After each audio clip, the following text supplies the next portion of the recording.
Hi guys, AzureAce here and I'm back with yet another Dragon Ball Super episode discussion. In the last episode, episode 45, Vegeta and Jaco had arrived on planet Potaufeu to take Goten and Trunks back to Earth. However, the superhuman water did strike and Vegeta's powers were absorbed. Vegeta's attempts to fight back were futile, forcing the gang to flee, where Potaufeu explains that the superhuman water was actually a weapon developed by his people to defend themselves. However, it grew a mind of its own and became an evil, sentient being after absorbing the evil intentions of its victims. Goten and Trunks were forced to fuse into Gotenks. However, they were forced to go even further beyond and transform into Super Saiyan 3 Gotenks. But even that was not enough to defeat the menace of Copy-Vegeta. Just as Copy-Vegeta was about to destroy Goten and Trunks, Goku appears to save the day as he challenges Copy-Vegeta in a race against time. Will he be able to defeat him in 3 minutes and stop Vegeta from disappearing from the very fabric of existence? Find out as we come to episode 46, Goku vs Copy-Vegeta, who will prevail? Right off the bat, I must say this episode was a much needed improvement to the last one. It was better animated, but it did have its problems here and there. But what is a super episode if it doesn't screw up in the animation somewhere? But that's not really what the majority of the fans were interested in for this episode. What we were all interested in was the previews of episode 47, showcasing the first ever previews of the future Trunks arc. However, I will get to that later in this video. The episode starts off with us being shown Copy Grill going back into like the purple goo thing with like the nucleus crystal heart thing in the middle. I don't know, I'm just gonna call it crystal from now on. As we know, Copy-Vegeta denied the orders that was given by the superhuman water, and he smashed them through like 6 mountains, and so he could fight Goku. We're just getting a standoff at this point with Goku and Copy-Vegeta. However, Vegeta is starting to disappear more and more, and the situation is starting to get a little more tense, which is also noticed by Kid Trunks, and he is getting really anxious about this, and he's shouting at Goku that there's not much time left and he has to kill Copy-Vegeta now. We finally get into the fight. As they both lunge at each other, they cross arms, and they're just starting to bounce back and forth. It honestly looks like something you would see in Dragon Ball Z. This fight, throughout the entire episode, actually does kind of remind me of like a really badly animated Super Saiyan 2 Goku against Majin Vegeta and DBZ. So that made me kind of happy, I guess. Because Majin Vegeta against Super Saiyan 2 Goku was one of my favourite fights in the entirety of Dragon Ball Z. They're at the point where they're fighting so fast, there's just kind of like ripples of air. Like, you know, the white, like kind of circular ripples you see when two characters are fighting so fast that you can't see their attacks in mid-air. Even Vegeta is hounding Goku, saying he's not trying hard enough to beat himself. Copy-Vegeta is seriously getting the upper hand. However, Goku starts using the instantaneous movement or the instant transmission to attack Copy-Vegeta, which is actually pretty awesome because we haven't seen the instant transmission used as an offensive move for quite some time actually, so it's nice to see that come back for this episode. Goku then uses that to get the upper hand. He hits him pretty hard in the gut and then the head a few times, and Vegeta starts hounding himself for letting Goku get the upper hand against him. And then he starts rooting for Copy-Vegeta, so it's kind of like an act of pride, but at the same time, he doesn't want to die, so he wants himself to win, but he wants Goku to win. It's kind of weird. But Vegeta's getting seriously frustrated because the fight is so even, and it makes him just think, you know what, screw this, and he tries to go up and fight Copy-Vegeta himself. However, he just passes straight through Copy-Vegeta, so right now Vegeta is essentially a ghost. So that kind of further shows just how helpless Vegeta is to do anything, and he lectures them about being so even and how pathetic the fight is, how pathetic the fight he thinks is. And he goes back down to everyone else, and then it happens. Goku's like, you know what, no, I'm done. Transforms straight into Super Saiyan Blue, but then Vegeta explains what Super Saiyan Blue actually is, which is kind of nice. It kind of goes from the explanation that was in Resurrection F, and he explains that Super Saiyan Blue is just a Saiyan who has the power of a Super Saiyan God as a Super Saiyan. So it's basically a mix of Super Saiyan God and Super Saiyan, which is kind of obvious. However, Goku is not the only one that goes Super Saiyan Blue, as Copy-Vegeta does the exact same, confirming that he is in control of all of Vegeta's powers. And he looks weird as a Super Saiyan Blue, to say the least. He's just kind of purple with blue eyes and blue hair. You're seeing him now, but it just looks so weird. What's also weird is they refer to Super Saiyan Blue as both Super Saiyan God Super Saiyan and Super Saiyan Blue in the same episode, because Kid Trunks and Goku call it Super Saiyan Blue, but while Vegeta is explaining it, he calls it Super Saiyan God Super Saiyan. So just a reminder to everyone, do not flame other people for using either term, because right now both terms are correct. Vegeta he's disappearing more and more, but Potaufeu tells him to suck on the pacifier that was used to unlock the seal of planet Potaufeu, and that would give him a little more time to live. But at this point Vegeta doesn't actually know what a pacifier is used for, so Trunks and Goten are pretty weirded out by it, as they both know what a pacifier is for. So seeing Vegeta with a pacifier in his mouth is just, it's great. Never would I ever have thought to ever see Vegeta with a pacifier in his mouth, you know, only in Dragon Ball. But Goku and Copy-Vegeta start going at it really hard, trading blows. Copy-Vegeta does a really Broly-like move, and he grabs Goku's face and he smashes him through like 4 mountains, and it actually looks really cool. As much as I hate Broly, and as much as I just despise his character and just the movies that he's in, they start flying around and Goku smashes Copy-Vegeta into a mountain, and honestly, this is where the animation starts to get very, very shaky.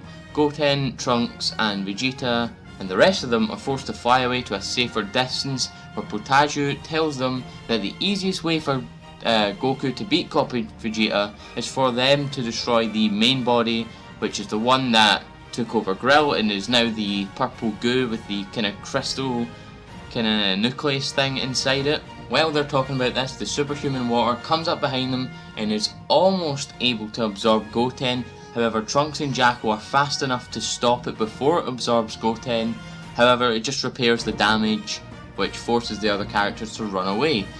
And while they're running away, Jackal trips up and he's about to be absorbed by the superhuman water, but the water just goes past Jackal and he starts complaining like, why do you not want to absorb me? I'm not weak.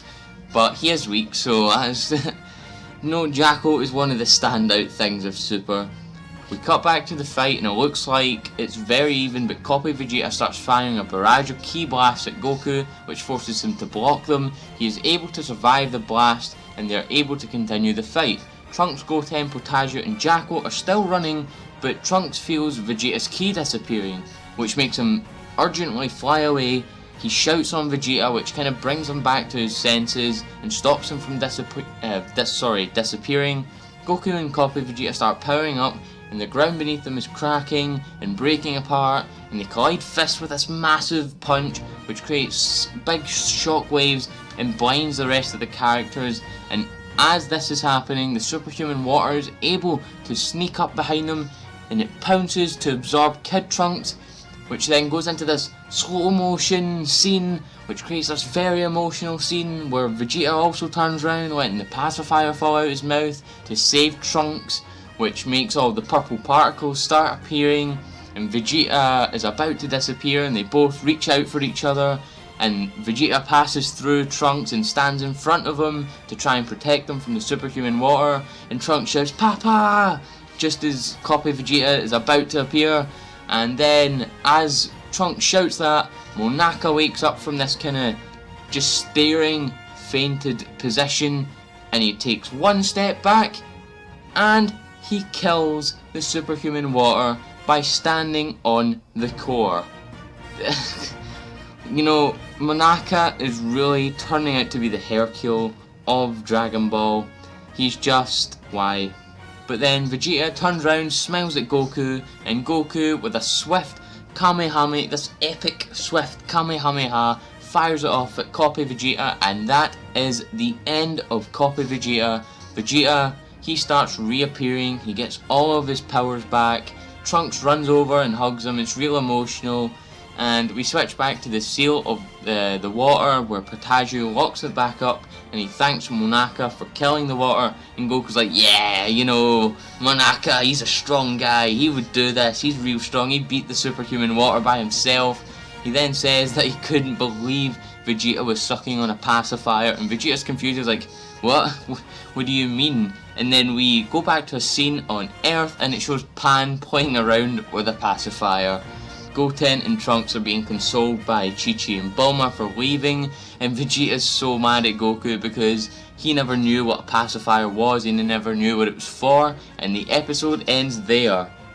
Although, it doesn't end there. At the very end, after that scene with Goku and Vegeta, we cut to the future, and there are destroyed buildings everywhere, a city completely leveled, there's craters everywhere. We see a very familiar face just running and running, and he's panting and he's completely out of breath, and that is right folks, a light appears and future Trunks turns around as the text on the screen appears saying, next week a new chapter begins. Or at least that's what I think it says, but my overall judgments of this episode, you know, it wasn't half bad. Wasn't as bad as last week's episode, but I'd say it's a pretty satisfying climax to the Potaufeu arc, to be honest.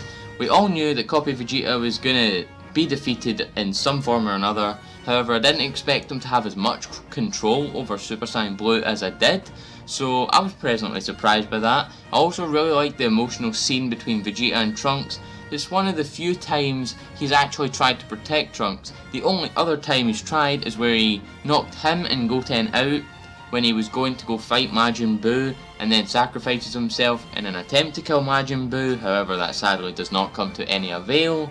The animation was a tiny bit better, only a minuscule amount. The characters were very off model during the fighting, it was really clunky during the fighting as well. At least episode 45 had a little bit of the fighting down in terms of animation, but you know, it was good enough to end the Potaufeu arc because I think about 99% of the community were not interested in the episode itself but interested in the previews for episode 47, and that ending with future Trunks was so awesome.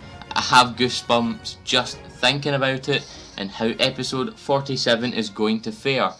And on that note, with my overall judgment out of the way, it's time to get into the previews as we get into the episode 47 previews, the beginning of the Future Trunks arc, entitled SOS from the Future. A black new enemy appears, and right off the bat, you know shit is about to go down because the preview music has changed dramatically in tone, and it has a much more sinister and dark tone to it, and it sounds very, very good, very good. And this is also a very good sign for Super, because Super has very much lacked the kind of dark and depressing atmosphere that was in Dragon Ball Z, that gave off the sense of urgency and something to be at stake, which is something Super severely needs. And I think with the advent of the Future Trunks arc, we are going to get just that. We also get a new person for our voiceovers, and yes, that is right, it is our boy Future Trunks. And he says in the preview, hello, it's been a long time, this is Trunks. After defeating Cell, the Earth of the future was supposed to be at peace until he appeared.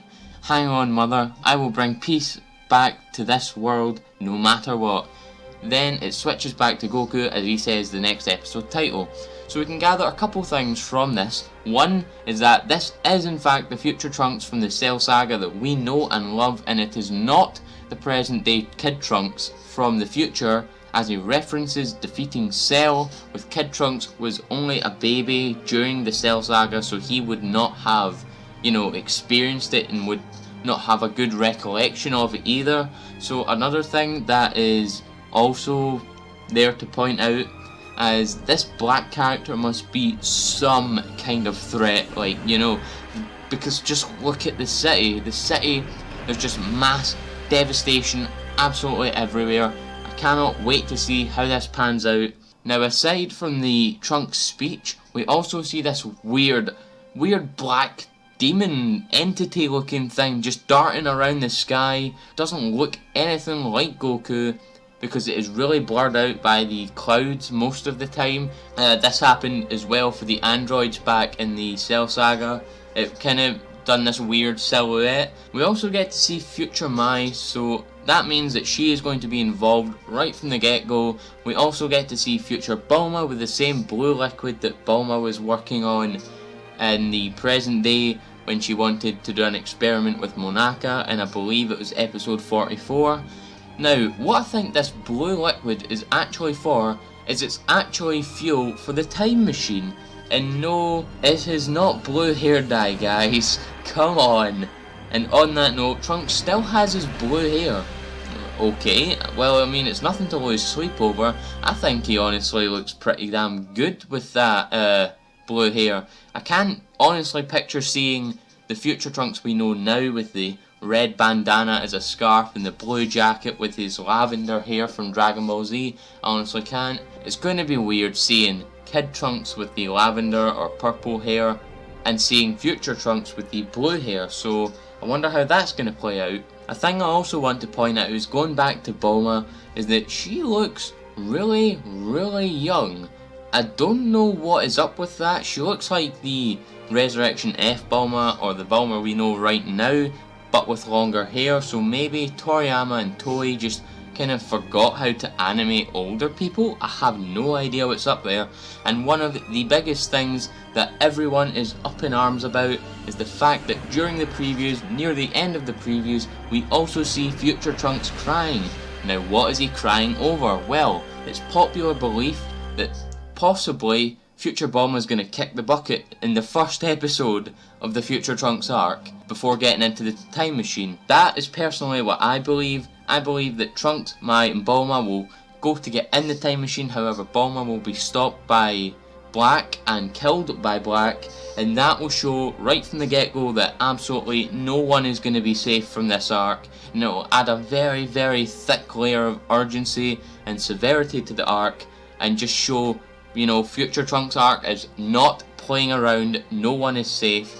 One final thing I want to point out before closing out this video is the fact that we will be seeing a fight of some sort, as very near the end of the previews we see Black Goku emerge from fire and go to strike down on Trunks, but Trunks tries to fight back with his sword, and yes, Trunks does have a new sword in this arc.